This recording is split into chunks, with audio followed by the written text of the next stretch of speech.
What is up, guys? Welcome back to another video. Guys, I just watched the new Love Island episode, like, live. Like, literally, like, I watched it on YouTube, because people stream Love Island on YouTube. That's, like, the only way that I can watch Love Island. But I just watched, in real time, everybody coming back from Casa Amor.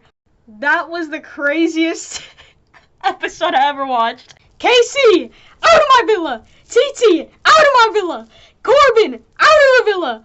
Whatever her name is, out of my villa, because no way y'all are staying here any longer, bro. Casey and Corbin are actually the worst guys I've ever, like, seen in my life, bro. They're just bad, bro. They're not good. Not good people. Low-key, I knew that Melanie was gonna pick Sincere, because, like, I just had a feeling, bro. And I also had a feeling that Sincere was also gonna come back single. But then, like, he would have to own up for the stuff that he did on Casa Amor. Bro, ANIYA should have picked Carl, bro. She even knew at the end of the episode, she's like, I should have just kept Carl. Yeah, you should have. What do you mean? He was like, bro, he's like the best guy on the show, other than Bryce. Bro, the Brittany reunion was so good. I almost cried. Honestly, I almost cried with them. Honestly, guys, I really hope that Bryce and Trinity win. Like, there's no way. There's no way. Alright, now we gotta focus. Alright, we're back. No, but when Casey came back with Tiara, and then like all the girls just started it almost felt like they were about to start fighting. And then Tiara called Trinity a little girl. I was like, oh hell no, that would have been hands. That would have been hands for sure. But then at the end of the episode, when they were like, where you could vote, like which islanders or which Casa Amor people that you would want to bring back, bro, everybody. Vote Carl immediately. Give this guy a second chance. He is the one for ANIYA. ANIYA cannot be settling for less. She cannot be going back to KC, guys. She cannot. We cannot let that happen. Frick KC. Frick KC and his freaking crooked hairline. No. Not happening around here, partner. Guys, let me tell you about the books that I recently read. Or the book that I recently read and the one that I'm reading right now. Alright. So, I just finished Bridgerton, the Viscount Who Loved Me, Anthony's story.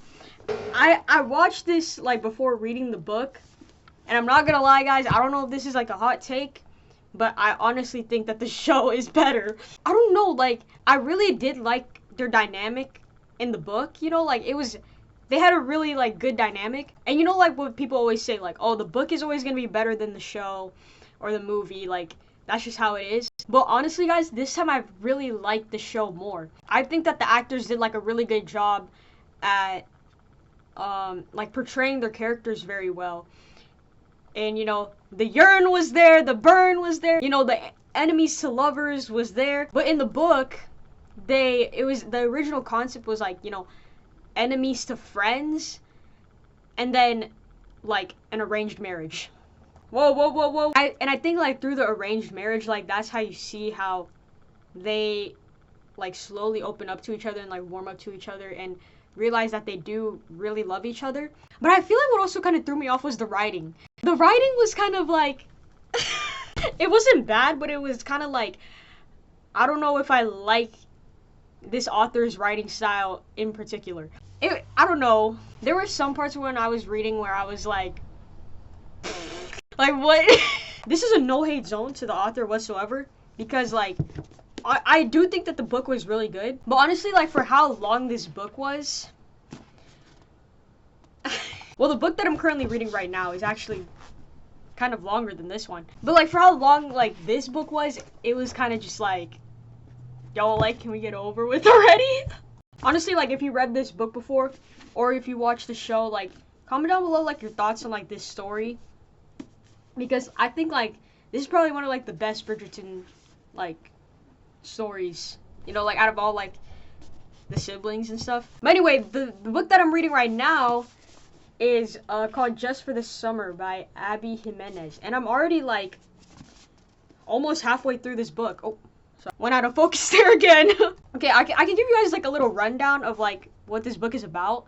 So it, like, obviously starts out with, like, these two characters. The main characters named Emma and Justin. And basically they both have like this curse where every time they date somebody and then they break up, like that person that like broke up with them eventually finds their soulmate.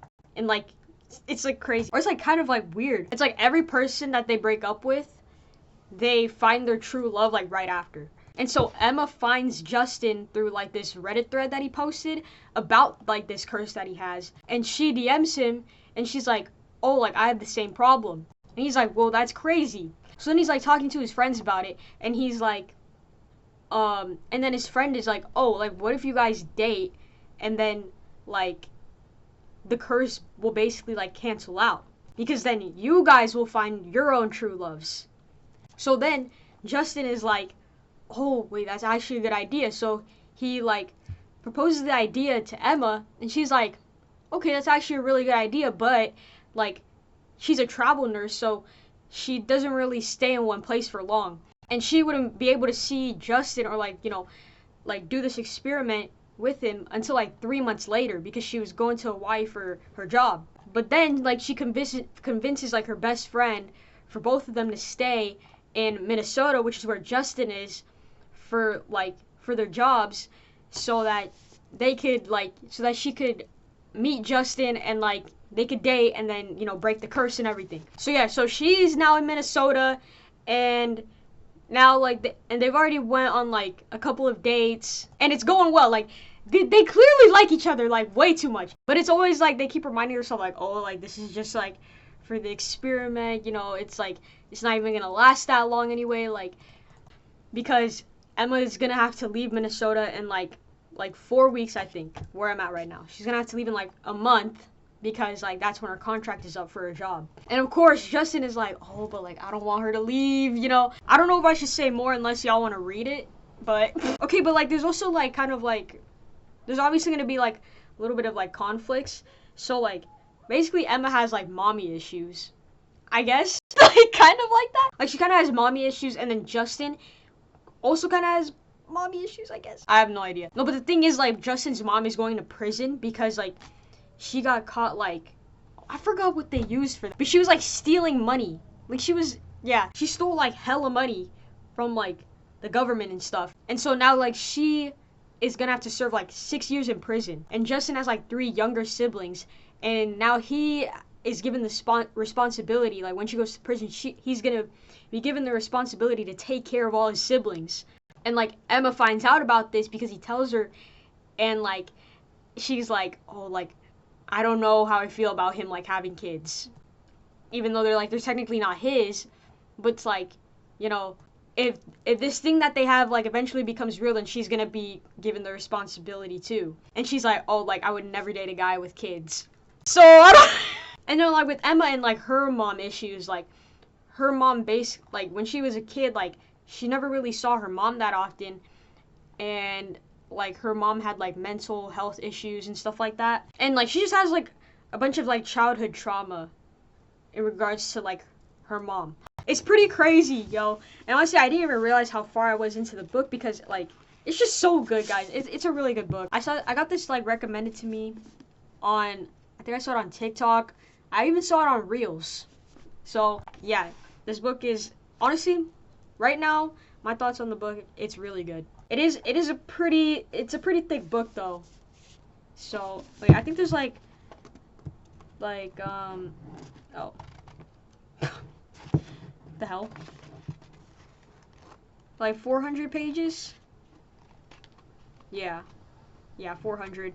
But yeah, guys, honestly, that's what I've been doing. I've been reading a lot, playing games with my friends, you know, just pretty typical. So yeah, I guess like that's pretty much it for this video.